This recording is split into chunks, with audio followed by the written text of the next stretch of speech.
चलो सबसे पहले आपको याद दिलाएं, लास्ट राउंड में हम लोग पीएच स्केल पढ़ रहे थे और उसी पीएच स्केल को एक बार हम दोबारा 2 मिनट में एक बार रिवाइज कर देते हैं। आपसे एक टास्क भी सौंपा था कि इसको आप एक बार पढ़ के रखिएगा। आपसे कहा था पीएच स्केल काय काम में आएगी, तो पीएच स्केल काम में आती है एसिड्स और बेस की स्ट्रेंथ रिप्रेजेंट करने के। ये मैंने समझाया हुआ था, यही आपकी डेफिनेशन आएगी। स्ट्रेंथ ऑफ एसिड और base can be measured on pH scale. दूसरा है पीएच स्केल होता क्या था, तो पीएच स्केल आपसे कहा गया था, पीएच स्केल की जो मैथमेटिकल डेफिनेशन हमने दी थी, वो मैथमेटिकल जो आपकी डेफिनेशन थी वो आपसे कहा गया था कि पीएच स्केल या पीएच वैल्यू, जैसे मैं आप सिंपल लिख देते हैं, किसी भी सॉल्यूशन की चाहे वो एसिडिक हो या बेसिक हो, आपकी पीएच वैल्यू कितनी होगी, negative log of H positive ions का कंसंट्रेशन। और जब H पॉजिटिव आयंस के कंसंट्रेशन में जाते थे तो इससे रिलेटेड जो हमने पहली चीज़ मैथमेटिकल बताई थी वो मैंने कहा था, फॉर एग्जांपल मान के चलें कि किसी का आपका कंसंट्रेशन सपोज दैट आप मान के चलें 10-2 है और आप बेस 10 पे इसकी लॉग निकालना चाहते हैं। आपका जो लॉगरिथम है वो आपसे पूछता है विच पावर, और विच पावर का क्वेश्चन जब पूछता है तो ये 10 की कौन सी पावर 10-2 होगी, तो खुद ही दिख रहा है 10 की कौन सी पावर 10-2 होगी। The obvious answer is -2।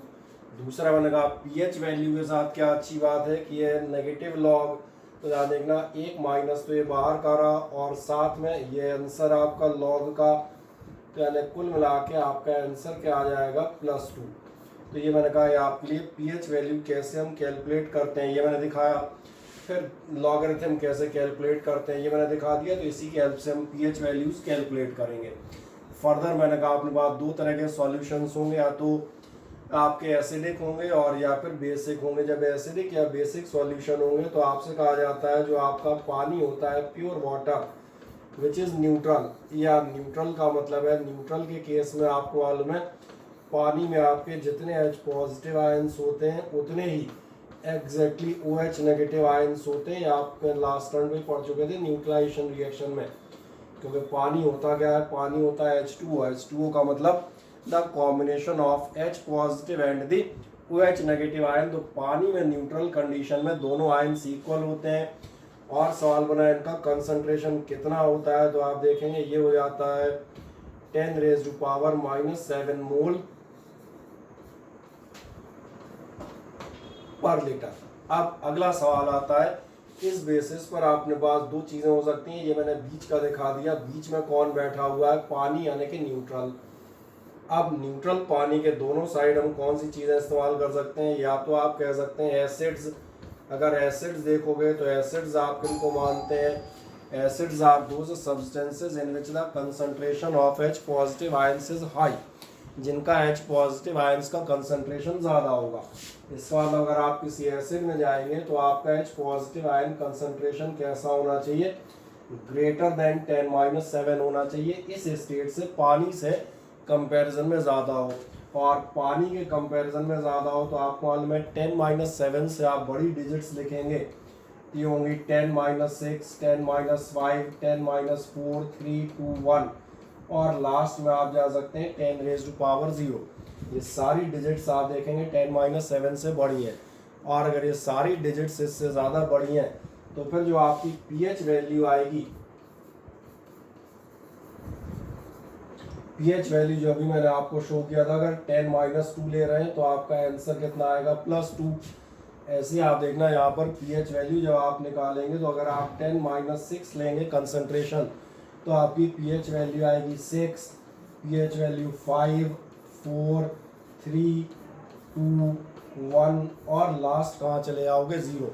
पहले देखो क्या इतनी चीज़ समझ में आती है, हाँ है ना, यहाँ कोई डाउट हो तो बताएं फुर्ती से 1 मिनट में, फिर मैं उसको दोबारा लूँ। कोई दिक्कत नहीं। अब तो ये भी समझ में आएगा, आपसे कहा गया था कि H पॉजिटिव आयन कंसंट्रेशन जितना ज़्यादा होगा एसिड की स्ट्रेंथ उतनी ही ज़्यादा होगी। यानी अब अगर इनमें और कंपैरिजन अप्लाई करें तो आपको इसके डिटेल में ये भी समझ में आ जाएगा कि ये जो एसिड है ये आपकी वीक एसिड है। आप कहेंगे वीक कैसे है, तो वीक एसिड ऐसे है क्योंकि आप देखें ये न्यूट्रल से जरा सी ज़्यादा है, ये बिल्कुल न्यूट्रल के लगभग बराबर होने पे खड़ी है, यानी ये वीक एसिड है।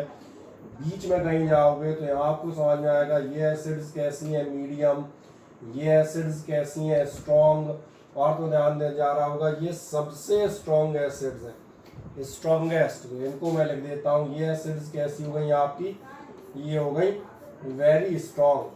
तो ये आपको समझ में आते हैं हमारी एसिड्स के। एक तो पीएच वैल्यू क्या होंगे, पीएच वैल्यू निकालना, जो इन समरी आपसे क्या कहा जाएगा, as the H positive ion concentration for the neutral water is 10 raised to power minus 7. So in case of the acids, the H positive ion concentration will be greater than 10 raised to power minus 7. That means it will be either 10 minus 6, 10 minus 4, minus 3, minus 2, minus 1, or 10 raised to power 0. So in all the cases, if you are calculating the pH value which is the negative log of H positive ion concentration. So one example is there and it is sufficient कि आप 10 minus 2 का negative log निकालेंगे, so it comes plus 2. Similarly 10 minus 3 का क्या आएगा, plus 3. तो आप check कर सकते हैं यहाँ जो pH वैल्यू आएगी नेगेटिव लॉग वो आपकी कितनी आएंगी, इसका 6, इसका 5, ऐसे ही 4, 3, 2, 1 और लास्ट का 0 एंड द फाइनल। अब जब ये पीएच वैल्यूज आ जाती हैं तो ये एसिड्स की पीएच वैल्यू है, ये हमें समझ में आता है, ये भी समझ में आता है, out of which the pH value 6 it will be the weak most acid. क्यों, it is just close to the neutral solution. जबकि जितना स्ट्रॉन्ग करते आ रहे हो, जितना बड़ा नंबर करते आ रहे हो, जितने ज्यादा एच पॉजिटिव आयन होंगे that much stronger is the acid. ये हम पढ़ चुके हैं। तो ये जो आपकी एसिड है ये सबसे स्ट्रॉन्ग एसिड है। तो ये दोनों कॉर्नर हमें मिल जाते हैं वीकेस्ट और स्ट्रॉन्गेस्ट एसिड के। अब ऐसे ही जो मैं अगली बात कर रहा था, दूसरे नंबर पे आप चेक कर सकते हैं बेसेस। और इसलिए मैंने कहा था अगर आप पढ़ के बैठे होंगे अपनी कॉपी से या अपनी शीट से तो आसान हो जाएगा समझाना दोबारा में। जब आप बेसिस की बात करेंगे तो बेसिस का एच पॉजिटिव आयंस कैसा होना चाहिए, तो आपको मालूम है बेसिस का एच पॉजिटिव आयन 10-7 से कम होगा। और 10-7 से कम होगा इसका मतलब आपके एच पॉजिटिव आयन कंसंट्रेशन कितने होंगे, ये होंगे 10 raise to power -8, -9 and so on. और ये मैक्सिमम होते हैं 10 raise to power -14।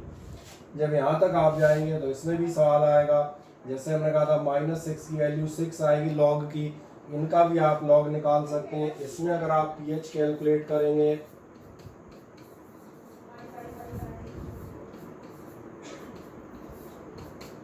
Negative log of hydrogen ion concentration दिख रहा होगा 10-8, नेगेटिव लॉग ऑफ 10-8, यही -8 और ये माइनस माइनस प्लस हुआ, यानी आपके पीएच आएंगे 8, 9, 10 से लेके 14 तक। इसमें भी आप चेक कर सकते हैं। जब आप इस बेस की बात करेंगे, कौन सी, इस वाली की, ये आपको देखेगा ये सबसे वीक बेस है। क्यों, ये just close to the water है, वाटर विच इज न्यूट्रल, ये जस्ट वाटर के बगल वाला है, यानी ये आपका कैसा है, ये वीक बेस है।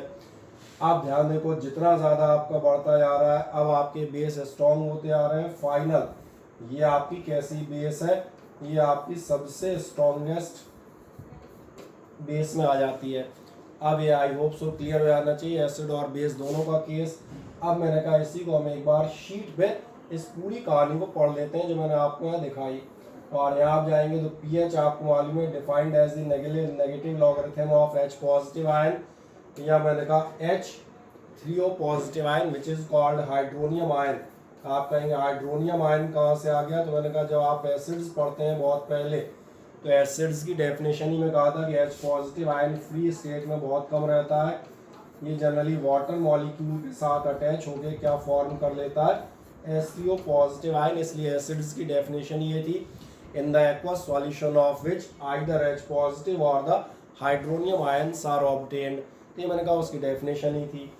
अब नेक्स्ट जब हम पार्ट में जाएंगे, अगले नंबर पे आप पढ़ेंगे तो यही मैथमेटिकल डेफिनेशन जो आप पढ़ रहे थे, पीएच इज इक्वल्स टू कितना होगा, so pH is equals to negative log of H positive, या आप कह सकते हैं minus logarithm of H3O ions. अब वही एग्जांपल मान के चले, ये आपके एच पॉजिटिव आयन कितने हैं, 10-1 मोल पर लीटर। क्या होगा, पीएच होगा नेगेटिव लॉग ऑफ 10-1।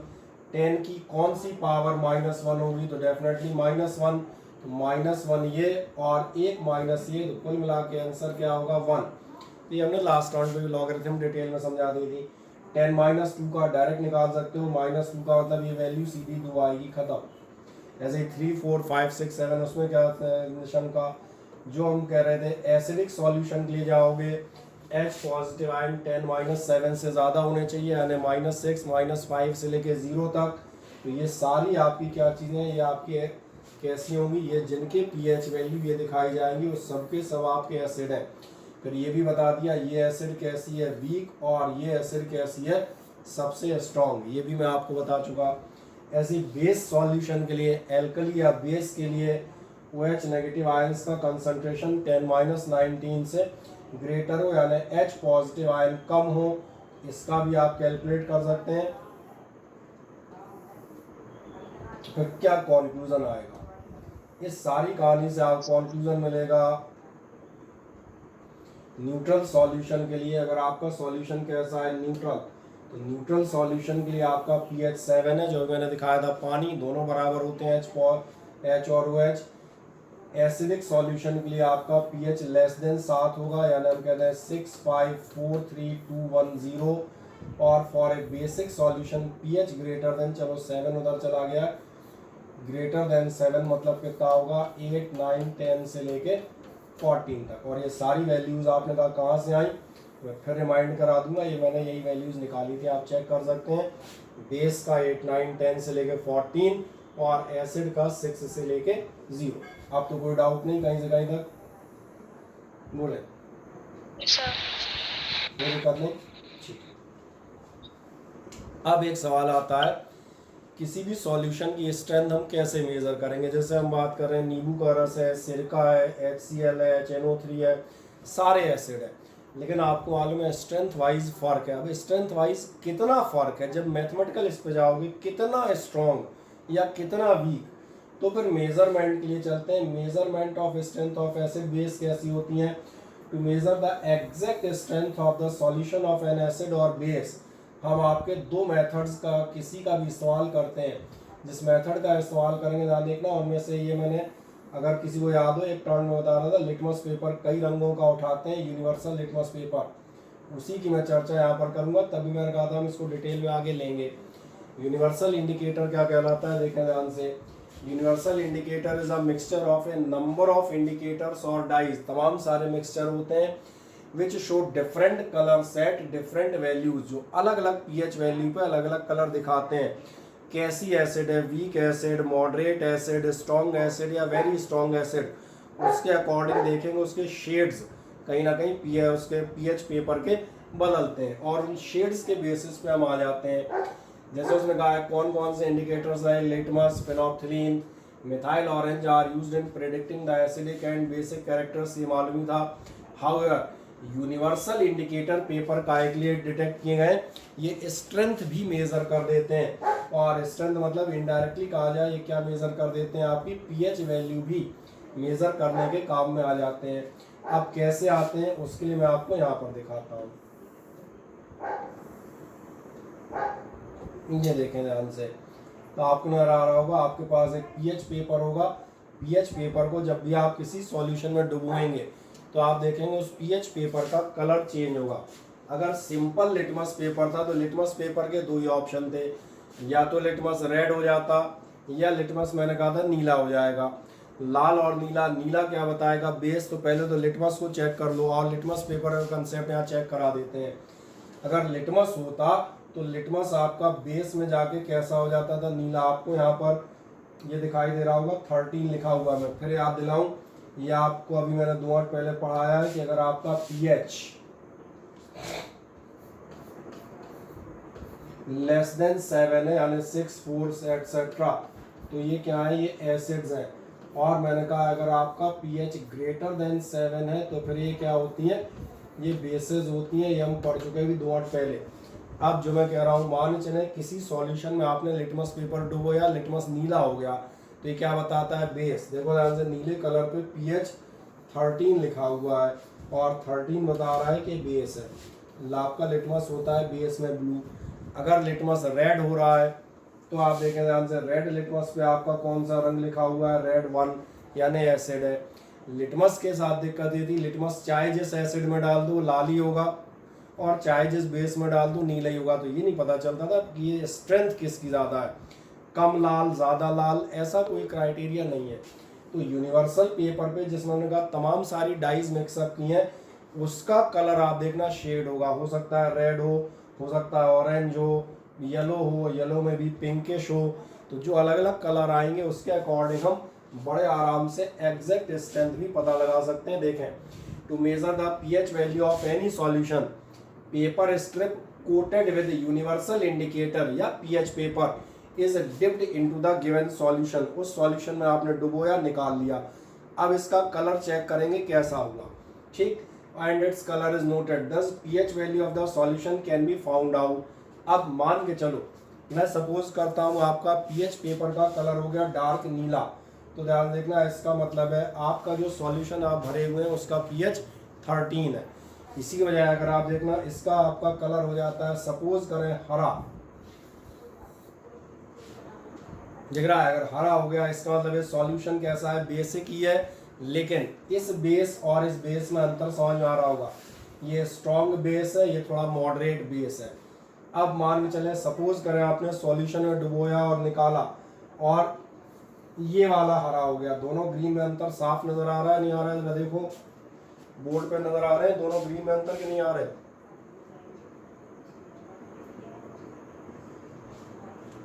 सर आ रहे हैं। तो मैंने कहा अगर ये वाला, क्योंकि इसमें शेडिंग है बहुत सारी, ठीक है, हो सकता है थोड़ा सा उतनी स्पष्ट नहीं देंगे, फिर मोटे मोटे अंतर तो दिख ही जाएंगे। तो ये ध्यान देखना है बिल्कुल सबसे वीक बेस है। अच्छा मान के चलो आपका पेपर हो गया पिंक, पिंक कलर तो दिख रहा होगा, purple pink type, purple pink हुआ है तो ये बताता है ये एक वीक एसिड है। अगर यही ध्यान देखना पीला हो गया है तो ये बताता है स्ट्रॉन्ग एसिड है, और अगर ब्लड रेड हो गया है तो ये बताता है ये भयानक एसिड है। इस ढंग से ध्यान देखना ये पीएच पेपर आपको अलग अलग एसिड्स की स्ट्रेंथ भी बता देता है। जैसे फॉर एग्जांपल देखें, अब बचा हुआ पार्ट भी दिखा देता हूँ, जैसे HCl के केस में हो जाता है ये गैस्ट्रिक जूस, उसमें ये होता है, नींबू के रस में पीला हो जाता है। प्योर वाटर जरा देखो, प्योर वाटर के नंबर पे क्या आ रहा है 7, यानी कि ये कैसा हो गया, न्यूट्रल होता है। मिल्क ऑफ मैग्नीशियम में डालोगे इस टाइप का थोड़ा डार्क हरा हो जाएगा, और सोडियम हाइड्रोक्साइड में डालोगे गंदे नीले टाइप का, जो अपन कहते हैं नीला ग्रे मिक्स, उस टाइप का कहीं कलर बन जाएगा। तो जैसा पीएच पेपर डालने के बाद निकला, नीला निकला, ग्रे निकला, हरा निकला, पिंक निकला, आप समझ जाएंगे इस सॉल्यूशन का पीएच लगभग इतना है और ये इतना वीक या इतना स्ट्रॉन्ग एसिड या बेस है। तो अब इज देयर एनी डाउट और नॉट, बोले किसी कोई शंका तो नहीं? अब ये कंक्लूजन बता देगा और यही है, ये कह रहा है सॉल्यूशन जिनके पीएच 0 से 3 होते हैं स्ट्रॉन्ग एसिड होते हैं, तो बता ही चुका। जैसे 3 से 5 मॉडरेट होंगे, 5 से 7 वाले बिल्कुल वीक होंगे, क्योंकि 7 पे आके तो न्यूट्रल हो जाते हो, सही है ना। उसके ऊपर के जो हमने कहा जितना दूर जाओगे उतने बेहतर मिलेंगे। सॉल्यूशन पीएच 7 से 9, बिल्कुल 7 से 9 बगल में वीक बेस है, 9 से 11 के आसपास तक जाओगे, 12 तक तो ये स्ट्रॉन्ग बेस हुए, और 13, 14 मतलब टॉप सबसे स्ट्रॉन्गेस्ट बेस होगा। ये तो वैसे ही आप पढ़ सकते हैं, इसमें कुछ नहीं। अब अगली चीज़ पर चलते हैं, जब आप पीएच वैल्यू पढ़ लेते हैं तो एक नेक्स्ट चीज़ आती है। इसके अलावा आपका मेथड नंबर सेकंड, पहला मेथड तो क्या था, सबसे सिंपलेस्ट था कि आपने एक पीएच पेपर डुबोया था। एक इंस्ट्रूमेंट भी आता है जो कहलाता है पीएच मीटर, ये आपको नॉर्मल में देखने नहीं आएगा, ये आप में से कुछ लोगों के स्कूल्स की लैब में हो सकता है, किसकी होगा किसके नहीं ये तो नहीं बता सकता।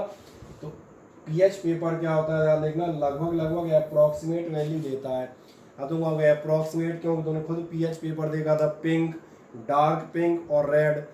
अब ये लगभग है क्योंकि ऐसा कलर मैच तुम नहीं करा पाओगे बिल्कुल इससे मैच कर रहा है कि इससे, लेकिन फिर भी एक रफ वैल्यू बता देता है 10 या 11 के आसपास कहीं है। फिर अगर आप एक्यूरेट वैल्यू चाहिए तो फिर आप काय का इस्तेमाल करते हैं, आप इस्तेमाल करते हैं इंस्ट्रूमेंट कॉल्ड पीएच मीटर। और जो मैंने कहा था एक्यूरेटली मेजर करोगे तो पीएच मीटर, फिर मैंने कहा आपके स्कूल की लैब में इंस्ट्रूमेंट होता है, ये हो भी सकता है, नहीं हो सकता। अगर है तो आप अपने लैब में पूछ सकते हैं, वो आपको दिखा भी सकते हैं। अब तो इसमें कोई समस्या नहीं। देन इसके बाद आपको मिलेंगे पीएच वैल्यू के अपने नॉर्मल, हमने कहा एवरीडे एग्जांपल्स। एवरीडे एग्जांपल्स आपके पीएच वैल्यू के कौन होंगे? ये एग्जांपल वही है जो हम पहले आपके एसिडिक और न्यूट्रलाइजेशन रिएक्शन में पढ़ रहे थे। सबसे पहला है पीएच इन अवर डाइजेस्टिव सिस्टम। अगर आपने हम कहते हैं न्यूट्रिशन वाला मामला पढ़ा है तो आपको याद होगा, आपसे बताया जाता था जैसे ही आप खाना खाते हैं तो आपके पेट में दो एंजाइम्स आते हैं, पेप्सिन और ट्रिप्सिन। पेप्सिन और ट्रिप्सिन जो है प्रोटीन डाइजेस्टिव एंजाइम होते हैं, लेकिन ये एंजाइम प्रॉपर वर्क करें, प्रोटीन्स को प्रॉपरली डाइजेस्ट कर सकें, इसलिए मीडियम होना चाहिए एसिडिक। अच्छा, अभी एसिडिक का मतलब ये है कि आपका पीएच वैल्यू कितनी होनी चाहिए? 7 से कम। और आपको मालूम है गैस्ट्रिक जूस से कैसे करता है? HCl निकाल के स्टमक में HCl पहुंचा देता है, तो मीडियम कैसा हो जाता है? एसिडिक हो जाता है। तो आप देखेंगे ये पीएच वैल्यू काय में आती है? डाइजेस्टिव सिस्टम में।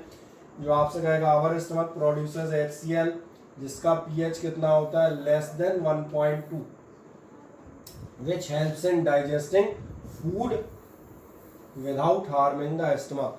और डाइजेशन में वो भी मैंने याद दिलाया किसका डाइजेशन पर्टिकुलरली होता है? प्रोटीन्स का। और कौन से एंजाइम्स रहते हैं? जो मैंने कहा केमिस्ट्री बायोलॉजी बहुत सारी चीज़ें आपस में इंटरकनेक्टेड रहती हैं। एक पेप्सिन था और एक आपको याद आना चाहिए लिस्ट में से ट्रिप्सिन था। ये आपके प्रोटीन डाइजेस्टिंग एंजाइम्स थे। और आ जाएंगे, however if we take too much of spicy food the amount of hydrochloric acid produced increases. बहुत ज़्यादा तेल मसाले खाओगे, एसिडिटी सबने सुनी है, क्या होगा? हाइड्रोक्लोरिक एसिड उसको डाइजेस्ट करने के लिए ज़्यादा आएगी। फिर क्या हो जाएगा? Beyond limit and this causes sharp pain and irritation in the stomach due to the indigestion of food. This problem is called acidity. Acidity का इलाज बताओ, तुम क्या करोगे जल्दी से? मिल्क ऑफ मैग्नीशिया ले लेते हैं। बिल्कुल सही, मिल्क ऑफ मैग्नीशिया या सोडियम बाइकार्बोनेट सही के बेस आप इस्तेमाल करेंगे, जो इस एसिड को आपके न्यूट्रलाइज कर देंगे। यानी अब थोड़ा टेक्निकल भाषा में बात करते हैं, यानी कि आपका पीएच, समझ आ रहा है? पीएच वैल्यू वापस 7 कर देंगे। 7 क्या होता है? न्यूट्रल। अब ज्योति बिल्कुल समझ में आया होगा ये। आओ देखो, देखते हैं इसके बाद। चलो आगे बढ़ जाओ मजे से। अपन क्या कहेंगे? आओ, ये कह रहा है in order to cure indigestion, indigestion को क्योर करने के लिए get rid of pain we take bases. आपका जवाब बिल्कुल सही था, वी टेक एंटासिड्स। एंटासिड मतलब, जिसका मतलब होता है एंटी एसिड। ये हो गई आपकी हिंदी वाली संधि, है ना? Antacids being basic in nature react with excess acid, react कर जाती हैं एंड न्यूट्रलाइज इट। ये अपन ने भी न्यूट्रलाइजेशन में भी एग्जांपल पढ़ रखा था पहले से। This give relief to the person. The two common antacids, वो आप बिल्कुल सही कर दे, curing indigestion due to the acidity are magnesium hydroxide यानी कि milk of magnesia and sodium hydrogen carbonate या सोडियम बाइकार्बोनेट। बस ये सब पढ़ चुके हो। These antacids will bring the pH of the system back to the normal value. Normal value मतलब वही 7-8 के बीच में दोबारा से उस वैल्यू को ले आएंगे। क्या ये समझ में आ जाता है? हाँ ना? कहीं से कहीं तक कोई समस्या तो नहीं। अब और कौन दूसरा एप्लीकेशन संभावित है? दूसरे एप्लीकेशन की चर्चा कर लेते हैं। सर ये पिछली स्लाइड में बफर्स करके कुछ था, वो क्या? बफर, अच्छा, एक मिनट। बफर वो होते हैं, ध्यान देखना, जो अपनी बॉडी का पीएच बनाए रखते हैं। जैसे सोडियम बाइकार्बोनेट वगैरह बफर बना। ये अच्छा, लास्ट लाइन शायद उन्हें पढ़ी नहीं, कोई दिक्कत नहीं, एक सेकंड। ये जो आपने पढ़े थे ना, ये आपका पीएच इतना होता है, it is maintained by the soluble bicarbonates. अभी जो आप सोडियम बाइकार्बोनेट की बात कर रहे थे, ये क्या करते हैं? These are known as buffers. Buffer वो होंगे जो आपके पीएच को कम नहीं होने देंगे, कहीं ना कहीं उसको बनाए रखेंगे। एसिड मिक्स हो गई लेकिन उसको न्यूट्रलाइज करते रहेंगे, वो बफर्स कहलाते हैं। अब क्लियर होगा? नेक्स्ट देख जाओगे, अगला आपको मिलेगा टूथ डिके में। अगर तो आप दांतों से पीएच वैल्यू का क्या लेना देना है, कोई मुझे बताएगा?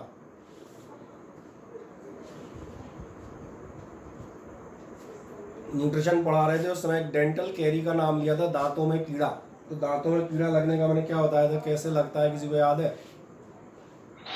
सर हम खाना खाना खाते हैं हमारे दांत में गैप होता है या थोड़ा मसल्स के बीच में वो खाना फंस जाता है, रात में हम ब्रश नहीं करते, हम सो जाते हैं, तो वो खाना मतलब बैक्टीरिया उस एंजाइम अपना सलाइवा मतलब जो फिर उसमें बैक्टीरियाज वर्क करते हैं और फिर उतना ही मतलब वो वहाँ पे और छेद सा हो जाता है। बस ठीक, यहाँ पर क्या होता है ध्यान देखना, बैक्टीरियल रिएक्शन से जो शुगर हाँ होती है पर्टिकुलर, वो शुगर एसिड में कन्वर्ट हो जाती है। मैं याद दिलाता हूँ, एसिड में कन्वर्ट होगी तो आपके दांत बने होते हैं कैल्शियम कार्बोनेट के, मालूम है।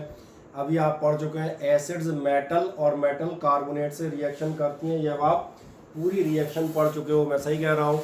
तो जैसे ही आपके एंजाइम ने क्या किया, शुगर को डाइजेस्ट किया और बनाई एसिड। अब ये एसिड क्या होगी, आपके दांत के एनिमल से जो कैल्शियम कार्बोनेट वेन से बना होता है उससे रिएक्ट करती है।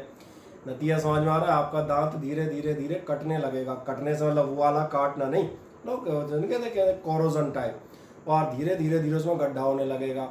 दिक्कत ये है, अगर गड्ढा होगा तो जितना गड्ढा होगा और ज़्यादा खाना फंसेगा और सड़ेगा, तो धीरे धीरे और एसिड बनेगी, तो धीरे धीरे वो क्या होता है, गड्ढा बढ़ता जाता है। That is called dental carry.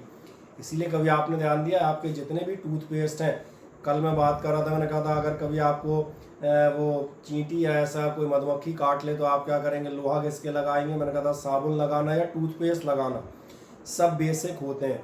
Toothpaste को बेसिक क्यों रखा जाता है, समझ में आ रहा है। आपने पेस्ट किया, मान चलो कहीं दांत में एक छोटा छेद है, अच्छा उसमें आपने ब्रश नहीं कर पाया, भाई ऐसा थोड़ी एक एक छेद झाँक झाँक के थोड़ी देखोगे और कहाँ कहाँ के रह गए, लेकिन फिर भी आपके मुंह में जो पेस्ट घूम रहा है ये बेसिक है, ये वहाँ पाई जाने वाली एसिड को अपने आप न्यूट्रलाइज कर देगा, यानी आपके दांत सुरक्षित रहेंगे। तो अब क्या ये कहानी समझ में आती है सबको, हाँ ना बताओ। आप बढ़िया बता रहे थे। इन शॉर्ट, क्योंकि अभी उतना बड़ा नहीं लिख सकते थे, इन शॉर्ट यही है, when we eat food containing sugar then the bacteria present in our mouth break down the sugar to form acids, जैसे का लैक्टिक एसिड। ये एसिड क्या काम करती है, lowers the pH in the mouth।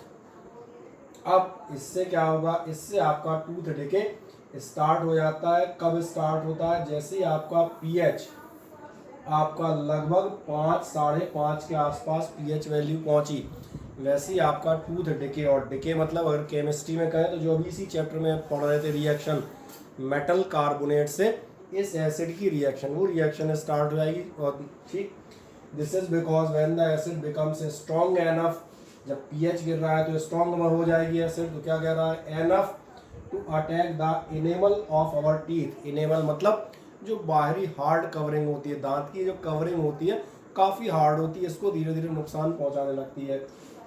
And corrode it, this sets in tooth decay, though tough tooth enamel is made up of calcium phosphate which is hardest material in our body, फिर भी क्या होता है, but it starts getting corroded when the pH in mouth is lower than 5.5। 5.5 से नीचे अगर pH हुई, acid ज़्यादा स्ट्रॉन्ग हो गई, तो कैल्शियम फॉस्फेट सभी का हार्ड मटेरियल भी धीरे धीरे कोरोड होना स्टार्ट हो जाता है।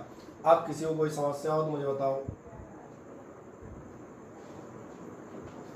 नहीं जनरली, क्योंकि इसका जवाब मोस्ट तो आपने ही दे दिया था, है ना। फिर क्या करेंगे इसके बाद, और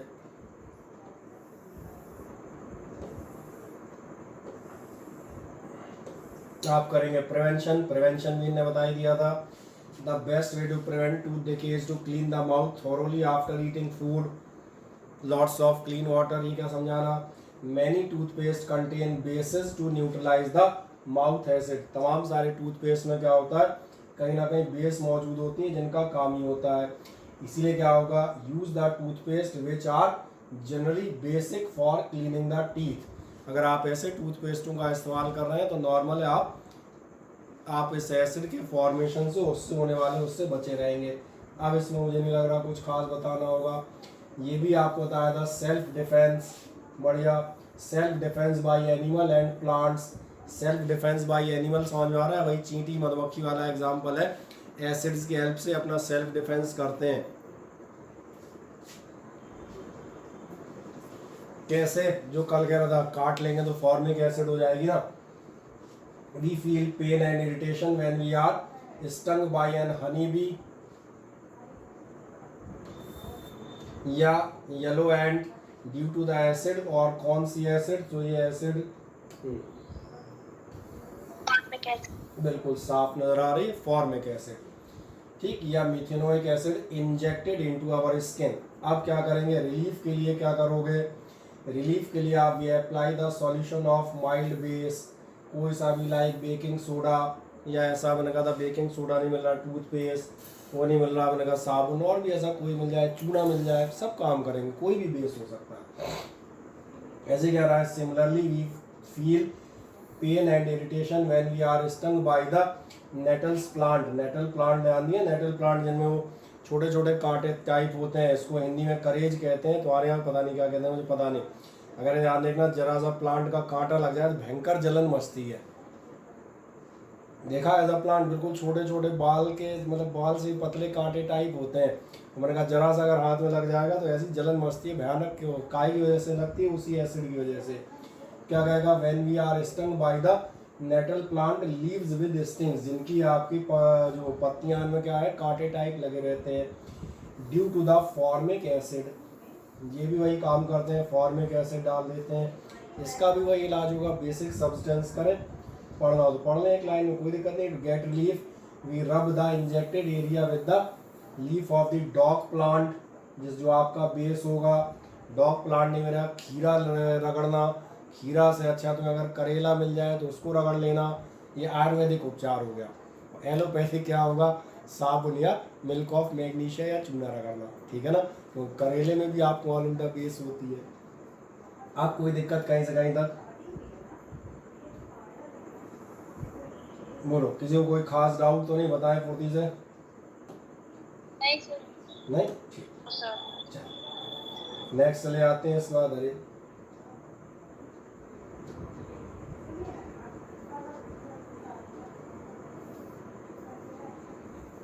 अगला जो आप जाएंगे वो आपका कौन सा होगा, इसके बाद आएगा आपका pH and plant growth. PH and plant growth में भी आपको याद आएगा, हम लास्ट टाइम में बात कर रहे थे सॉइल की, किसानों का नहीं बताया था, खेत की मिट्टी आप बराबर फर्टिलाइजर इस्तेमाल करते हैं, एसिडिक हो जाती है मिट्टी, किसान को हम कहते हैं आगे जाकर टेस्ट कराना पड़ता है, याद आ गया हो कई लोगों को, हमने कहा था कभी ऐसा हो जाए तो फिर आप उसमें स्लैक्ड लाइम या चूना डालते हैं, वही फिर रिपीटेड है, कोई नई चीज़ नहीं। सॉइल पीएच का प्लांट ग्रोथ से क्या लेना देना है, ये आपसे कह रहा था, growth of plant in a particular soil is also related to the pH. किसी भी पौधे की किसी पर्टिकुलर मिट्टी में ग्रोथ होगी या नहीं होगी, ये काय पे डिपेंड करेगा, पीएच वैल्यू पे डिपेंड करेगा। Actually different plants prefer different pH range for their growth. अलग अलग टाइप की फसलें या अलग अलग टाइप के प्लांट जो होते हैं, तुम्हें बहुत अच्छे से मालूम है, पीएच वैल्यू कुछ एसिडिक में होंगे, कुछ बेसिक में होंगे, सबके अलग अलग वो रहते हैं। तो क्या होगा, it is therefore quite important to provide the soil with proper pH for their healthy growth. इसलिए आवश्यक हो जाता है कि अगर हम चाहते हैं जो फसल हमने लगाई है उसकी ग्रोथ कैसी हो, हेल्दी, तो उसी के अकॉर्डिंग हम अपनी मिट्टी का पीएच वैल्यू उसी के आसपास रखने की कोशिश करें। जैसे क्या कह रहा है, soils with high iron minerals और with vegetation tend to become acidic. Soils with high mineral, high iron, चलो एक आध ऐसी सब्जी बताओ इसमें सबसे ज़्यादा लोहा पाया जाता है, आयरन, मालूम है किसी को? पालक। पालक, बिल्कुल सही कह रहे हैं आप। पालक में ध्यान है, क्या कह रहा है, ऐसे जो आपके कैसे हैं सॉइल, जो हमने कहा जिन मिट्टियों में आयरन मिनरल ज़्यादा होंगे वो कैसे होंगे, या ऐसे वेजिटेशंस के साथ वो जाते हैं acidic. This soil pH can reach as lower as 4। अब तुम्हें ध्यान आएगा पीएच वैल्यू क्या थी, पीएच वैल्यू एसिड की ये थी 6, 5, 3, 2, 1 और 0। 0 तो खैर बहुत ही हाई हो गया, देखो ध्यान से, बीच में आ गए, यानी काफ़ी स्ट्रॉन्ग एसिडिक हो गई मिट्टी, 4 तक पहुंच सकती है। क्या होगा, the acidic effect can be neutralised by liming. Liming माने समझ में आ रहा होगा, लाइम हिंदी में बात करते हैं चूना। By liming the soil which is carried by adding calcium hydroxide, जो आप काय से करते हैं, कैल्शियम हाइड्रोक्साइड आप डाल के कर रहे होते हैं। आप आगे जाएंगे तो आगे आपसे क्या क्या कहेगा, these are all basic in nature and have neutralizing effect. Similarly, the soil with excess of lime कभी किसी मिट्टी में चूना ज़्यादा हो गया हो, जैसे हमने कहा था कई मिट्टी में चूना हो नेचुरल मौजूद होता है, उसके साथ उल्टा होगा, वो बेसिक हो जाएगी। उसके साथ तुम क्या करोगे, उसमें आप जो है हम कहते हैं ऑर्गेनिक मैटर, ये जो गोबर की खाद होती है, मैन्योर, ऐसी चीज़ें मिलाते हैं जो आपकी एसिडिक होती हैं नेचर में, तो वो बैलेंस होगी। तो इसके लिए जो लास्ट राउंड में ये एडवाइसेबल था कि आपको अपने खेत की मिट्टी की लेबोरेटरी टेस्ट कराना चाहिए पहले, क्या पीएच है, कितना मिला है, कितना नहीं मिला है, और किस टाइप की फसल ले रहे हैं, उसके अकॉर्डिंग हमें कैसा रखना चाहिए। इसको दिखा देता हूँ। क्या कहेगा, एक्सेस ऑफ लाइम, अगर चूना कहीं पर है, चौक, तो वो कैसी हो जाएगी, एल्कलाइन हो जाएगी। इसका क्या इलाज होगा, its pH reaches as high as 8.3, basic हो गया, क्वाइट हार्मफुल। तो क्या करोगे, in order to reduce the alkaline nature it is better to add some decaying organic matter, compost या मैन्योर। कंपोस्ट या मैन्योर तो याद है जो नेचुरल आप ऑर्गेनिक खाद बनाते थे, उनकी चर्चा कर रहा है। ठीक, अब ये कोई समस्या आज तो नहीं, बाकी ये लिखा है therefore soil treatment is quite essential, आपका सॉइल का हम कहते हैं ट्रीटमेंट एसेंशियल होता है। अब इसमें कोई समस्या हो तो मुझे बताएं। आई थिंक ये नहीं, सारी चर्चाएं हम लोग कर चुके हैं। चलो कुछ और छोटी मोटी बातें आपको बता दूं फिर। एक आध आपके पास क्वेश्चन है, जरा इस क्वेश्चन का आंसर सही से जवाब दो जरा, देखना फर्स्ट क्वेश्चन पढ़ने में आ रहा है। अच्छा, एक मजेदार बात होगी, अब मैं पूछूंगा तो जिनको अब तक बोर्ड साफ नजर आ रहा था, क्वेश्चन पूछते ही उन्हें ब्लर नजर आने लगेगा, है ना। तो जरा बताओ पहला क्वेश्चन क्या है। A solution turns red litmus blue. Its pH is likely to be. Red litmus को ब्लू कर देता है तो पीएच कितना होगा, 10 होगा। आप सही कह रहे हैं। ध्यान देखें, ये तीनों पीएच कौन से हैं, ये वाले 2, 4, 7, 2 और 4 ये एसिड्स के हैं, 7 आपका न्यूट्रल है और 10 आपका बेस है, बिल्कुल सही है। और blue, B in blue, base में ब्लू होता है। The pH of solution is equal to 0, आपका सॉल्यूशन का पीएच कितना है, 0। बताओ कैसा होगा, एसिड, बेस, न्यूट्रल या कुछ नहीं।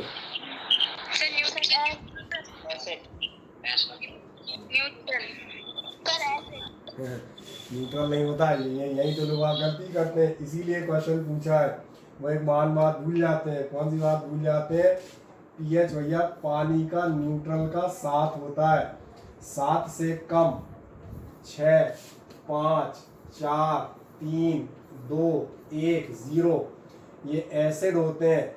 ये weak acid, moderate acid, strong acid, ये भयंकर एसिड सबसे हाईएस्ट है।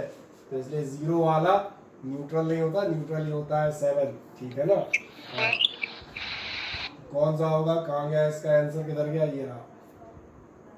ठीक, चलो अगला बताओ, मिथाइल ऑरेंज क्या कौन सी बला होती है।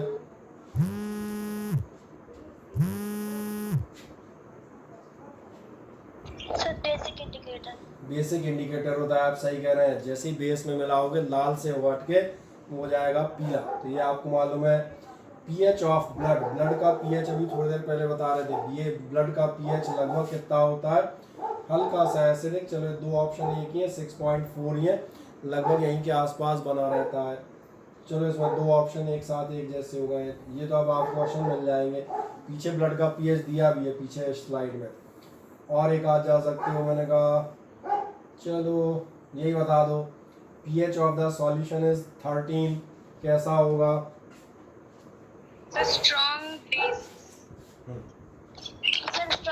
Strong base. ध्यान जा रहा है, बेस कौन होंगे, जो 7 के आगे 8, जैसे भी उधर एसिड बता रहा था 6, 5, 4, ये बेस होंगे। 8, 9, 10, 11, 12, 13 और 14, अपना कितना था 13 मतलब ये बिल्कुल इधर आ रहा है। वीक बेस, मिडिल बेस, और ये हो गई स्ट्रॉन्ग बेस। तो आप देखें कहीं है ऑप्शन स्ट्रॉन्ग बेस का, ये ऑप्शन रहा स्ट्रॉन्ग बेसिक, बढ़िया। Which is base and not an alkali. अब दिक्कत हो गई, इनमें से बेस कौन सा है और एल्कली कौन सा नहीं। पहले याद दिलाओ, एल्कली होते क्या थे, किसी को याद है। NaOH इसका आंसर कि एल्कली बता रहे हो। बिल्कुल आप सही कह रहे हैं, आपका जवाब बिल्कुल सही है। एल्कली हम उन्हें कहते थे, आपको बताया गया था NaOH और KOH, ये दो ऐसे होते हैं स्ट्रॉन्ग बेस जो पानी में डिजॉल्व हो जाते हैं, और पानी में डिजॉल्व हो जाते हैं, इनको कहा जाता है एल्कली। और जनरली दो ही क्या वो लिखे तो यहाँ, वो दोनों एल्कली कौन से होते हैं, NaOH और KOH। अब वो पूछ रहा है which is a base and not an alkali. अब इनमें से कौन सा एल्कली नहीं है, तो अपने आप दिख रहा होगा ये बैठा हुआ है। तो अपना इस प्रश्न का उत्तर है, अब तो कोई डाउट नहीं, आपका जवाब बिल्कुल सही था, ये दोनों एल्कली हैं। अब है energy release in neutralisation reaction which occurs between strong acid and, ये बताओ यार, ये किसी को याद हो, कल बता रहे थे ये न्यूट्रलाइजेशन रिएक्शन में कितनी एनर्जी होती है। 57.1 हाँ 7.1 7.1 ठीक, बिल्कुल सही, इसलिए पूछा था क्योंकि 57 तो कईयों को याद रहता है, लोग अटक जाते हैं, मालूम है कहाँ, यहाँ पर। मुझे सर 57 तो याद है, 8 और 1 समझ में नहीं आ रहे, तो कौन सा आंसर है। आपने बिल्कुल सही जवाब दिया है, ये है 57.1, बढ़िया। सॉल्यूशन एज pH 9, आपके सॉल्यूशन का pH 9 है, अगर आप डाइल्यूट करेंगे तो pH क्या होगा, डिक्रीज हो जाएगा। क्योंकि आपको याद होगा जब भी कभी हम पानी मिलाते हैं, डाइल्यूशन माने पानी मिलाना, चाहे एसिड में मिलाओ चाहे बेस में मिलाओ, उनकी स्ट्रेंथ कम होती है। तो अगर pH की 9 है तो ध्यान देखना स्ट्रेंथ कम होगी, तो 9 से स्ट्रेंथ कम होगी तो कहाँ आने लगेगा, 7 की तरफ। तो उसकी pH वैल्यू ध्यान रखना कैसी होगी, कम होती जाएगी, 9 से 8, 8 से 7 पे आके खत्म हो जाएगा। 7 कब हो जाएगी, जब एक टंकी भर पानी में 2 चम्मच NaOH डाल दो, टंकी के पानी का pH नापोगे 7 ही आएगा। क्यों, एक टंकी पानी में दो चम्मच NaOH दिखेगा भी नहीं। तो ये मैंने कहा 9 में अगर आप पानी मिलाएंगे तो क्या होगा, pH वैल्यू धीरे धीरे न्यूट्रल होने की तरफ बढ़ेगी, यानी कम होती जाएगी। सही, ठीक, बढ़िया। ये क्वेश्चन अब आपको आते हैं, ये एक अच्छी चीज़ है। अब हम चर्चा करेंगे, ध्यान देखना, आज के टर्न में छोटे से सॉल्ट की। पहले तो मैं आप बताऊं, हम लोग जो चर्चा करने वाले हैं सॉल्ट्स के अबाउट बताएंगे। सॉल्ट की चर्चा में इसके बाद कर दूंगा, तो मैंने शीट क्या है, पहले सुविधा के लिए एक सॉल्ट, छोटा सॉल्ट आपको पहले पढ़ा देता हूँ। पहले बताऊँ सॉल्ट क्या होते हैं, मालूम है, सॉल्ट होते हैं, ध्यान देखना, एक मेटल और एक नॉन मेटल, या एक आप कह सकते हैं पॉजिटिव पार्ट और एक नेगेटिव पार्ट, यानी एक पॉजिटिव और नेगेटिव आयन का कॉम्बिनेशन होते हैं, इनको हम सॉल्ट कहते हैं, पहली चीज़। दूसरी बात आप देखेंगे सॉल्ट बनते कैसे हैं, तो सॉल्ट बनने का एक सबसे अच्छा तरीका वो मैं बताता हूँ। सॉल्ट बनते हैं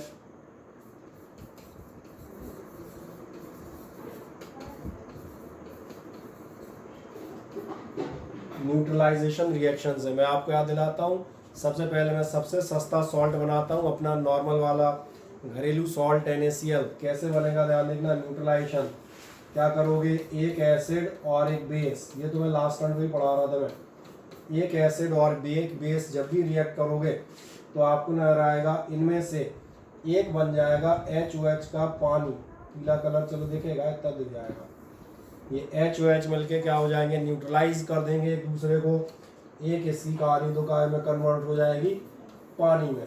और प्लस ध्यान देखना, ये नेगेटिव पार्ट और ये पॉजिटिव पार्ट, ये दोनों मिलकर आपके बनाएंगे सॉल्ट, यानी कि NaCl। आपने कहा कोई और बना के दिखाओ, मैंने कोई दिक्कत नहीं है, कोई एक आध एसिड बताओ, कोई एक आध नाइट्रिक सल्फ्यूरिक किसी एसिड का फॉर्मूला याद हो तो बोलो फुर्ती से।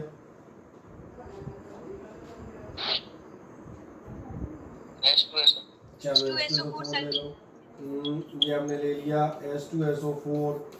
चलो अब एक किसी भी बेस का फॉर्मूला बोलो जो तुम्हें ध्यान हो, आयरन का, मैग्नीशियम, जो तुम्हें पसंद हो, कोई एक नाम बताओ।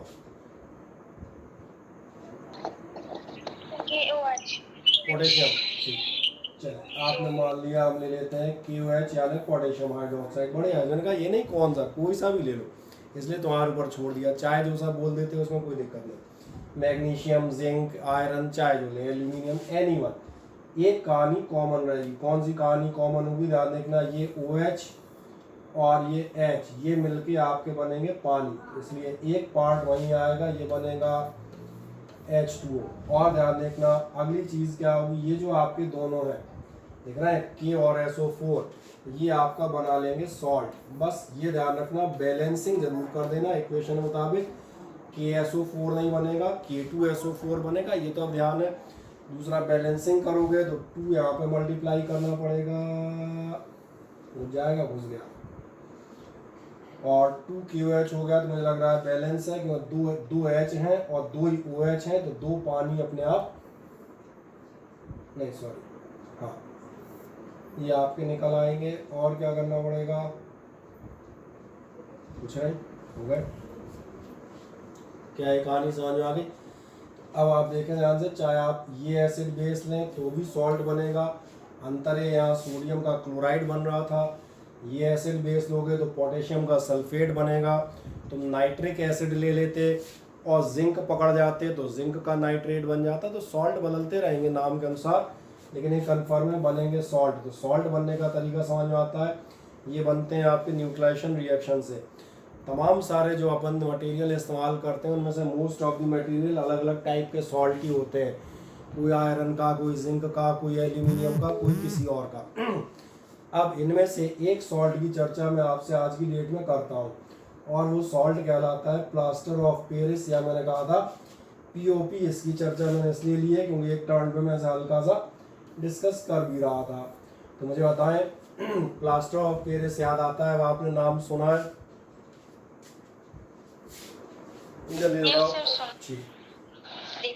देखा भी है, मैंने कहा जो कह रहा था कभी प्लास्टर में लगेगा, छत पे आपकी इसकी डिज़ाइन बनती है, मूर्तियाँ वगैरह ऐसी बनती हैं वाइट कलर की। क्या बताएगा केमिकली प्लास्टर ऑफ पेरिस क्या होता है? बस अब मेन बात करते हैं। ये होता है कैल्शियम सल्फेट, और साथ में कहा जाता है हेमी हाइड्रेट। हेमी हाइड्रेट की चर्चा अभी एक चीज़ इसमें और डिटेल में बात करूंगा, पहले इसका मतलब समझाता हूँ, ध्यान से देखो। इसका मतलब है कि जब आप यहाँ बात कर रहे हैं तो ये आप देखेंगे कैल्शियम सल्फेट। कैल्शियम सल्फेट बोले तो CaSO4, और CaSO4 के साथ कलर कौन सा लें, चलो इसको, और साथ में आप देखेंगे हाइड्रेट। हाइड्रेट मतलब इसके साथ जुड़ा हुआ है, हाइड्रेट मानो ध्यान हो रहा होगा पानी। हाइड्रेशन, डिहाइड्रेशन, ये वर्ड काय से जुड़े होते हैं? पानी से।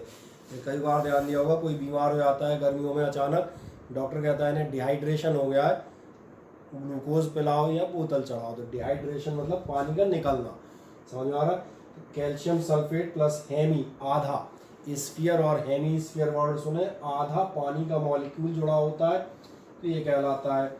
बनता कैसे ध्यान देखना, CaSO4 ये बनता है, it is obtained from gypsum.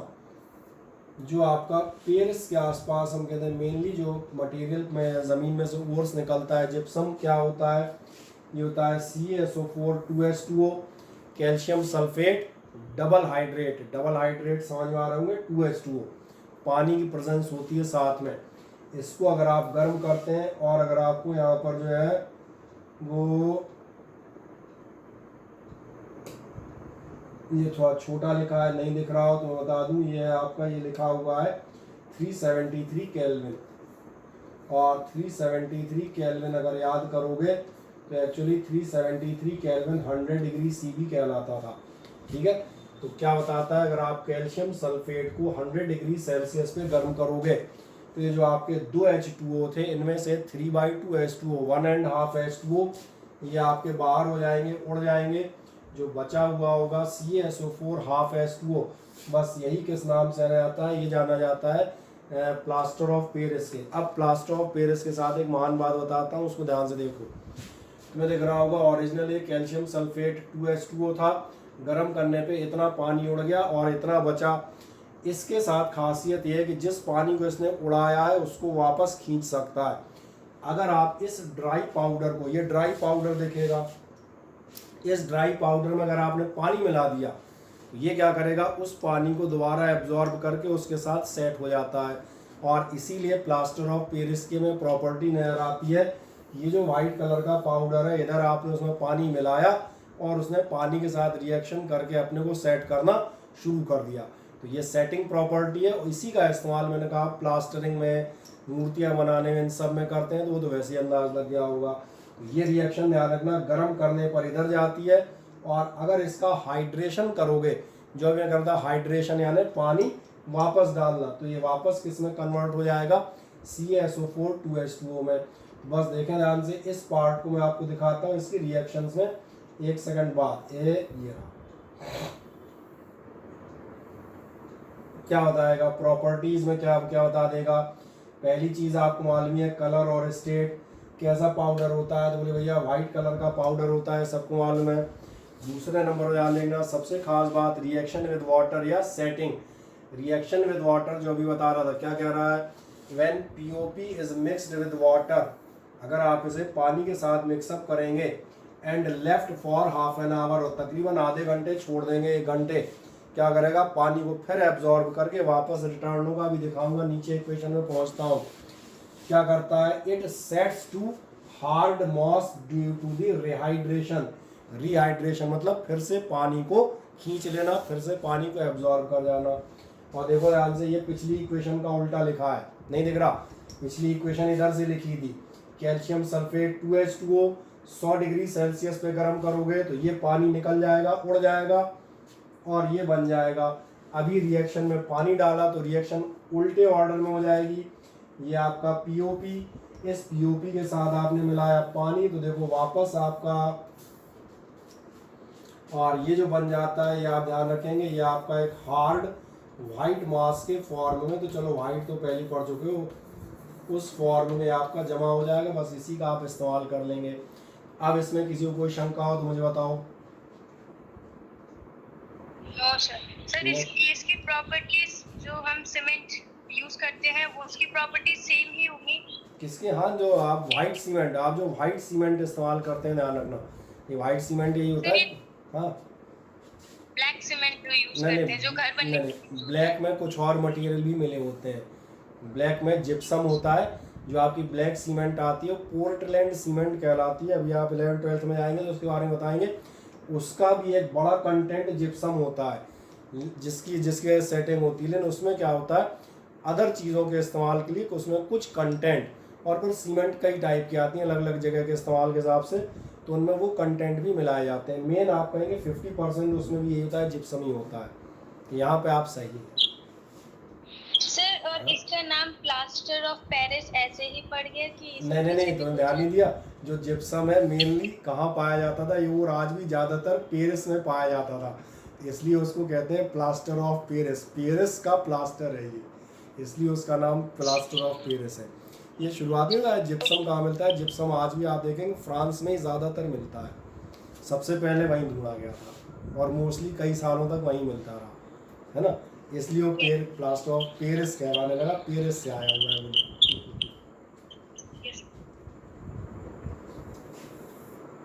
आप उल्टा चले जाते हैं, इसी को आप हीटअप कर दें। अब जब हीटअप करोगे तो एक छोटी सी बात बताता हूँ मैं इस इक्वेशन में आपको दोबारा से लिखता हूँ, उससे तो जल्दी समझ में आएगी। मैंने आपसे कहा था अगर आपके पास, ध्यान देखना, CaSO4 पूरा वाला, यानी कौन सा 2H2 वाला, जिसे अपन कह रहे हैं, जो आपका पेरिस में मिलता है, और वो क्या होता है, वो होता है जिप्सम। ये जिप्सम आप देखेंगे यही सीमेंट में भी डाला जाता है। सीमेंट का भी काफ़ी बड़ा कंटेंट, मेन कंटेंट यही होता है। इसको आप गर्म कर रहे हैं, इसको आप गर्म कर रहे हैं, यहाँ दिखेगा आपको, है ना, नहीं यार नहीं दिखेगा, इसको ऐसे कर देता हूँ। तो ये आप गर्म करते हैं, ध्यान रखना 100 डिग्री सेल्सियस पे, या हम कह सकते हैं अगर आप उसमें जाओ तो 273 नहीं 373 केल्विन पे, अगर आप 373 केल्विन पे गर्म कर रहे हैं, तो जो मैंने आपसे कहा था ये काय में कन्वर्ट हो जाएगा, इसका काफ़ी सारा पानी बाहर भाग जाएगा बेचारे का। ये हो जाएगा CaSO4 आधा H2O और प्लस 3/2H2O आपके बाहर हो लेंगे, ये POP हो गया। अच्छा, किसी ने कहा साहब हम यहाँ गर्म करने पे नहीं रोके, हमने POP को भी गर्म कर डाला, तो क्या होगा, वो भी रिएक्शन यहाँ दिखा देता हूँ, इसलिए इनका एक साथ देखोगे तो जल्दी याद हो जाएगी। पहला दिख रहा होगा 100 डिग्री सेल्सियस या 373 पे गर्म करोगे जिप्सम को, तो POP बन गया, जिसमें आपका कुछ पानी निकल गया है, कुछ थोड़ा सा बचा है। लेकिन अगर तुमने इसको भी गर्म कर डाला और आपने टेम्परेचर पहुंचा डाला 100 की जगह 200 डिग्री C, और 200 डिग्री समझ में आ रहा होगा, 200 + 200 यानी कि 473 केल्विन। अगर केल्विन में जाओगे तो ये जो बचा खुचा पानी है ये भी निकल जाएगा। लेकिन अगर ये निकल गया तो बस कहानी ख़त्म। अब जो बचता है ध्यान रखना, CaSO4 प्लस हाफ H2O, ये तो हमने निकाल दिया। इस वाले में जो आपकी ऊपर वाली रिएक्शन है तो ध्यान रखना ये वापस लौट सकती थी। वापस लौटने वाला समझ में आ रहा है? गर्म करके अपन यहाँ चले गए थे, अगर अपन पानी मिलाएंगे तो रिएक्शन वापस आके कैल्शियम सल्फेट जिप्सम में आके जम जाएगा। ये रिएक्शन वापस आ सकती थी, ये रिएक्शन वापस नहीं आती, और ये रिएक्शन वापस नहीं आती, इसलिए ये जो बना हुआ है कैल्शियम सल्फेट, चलो नीचे भी बना हुआ है, बढ़िया रिएक्शन यहीं तो मौजूद है। इसको हम एक खास नाम से जानते हैं, ये कहलाता है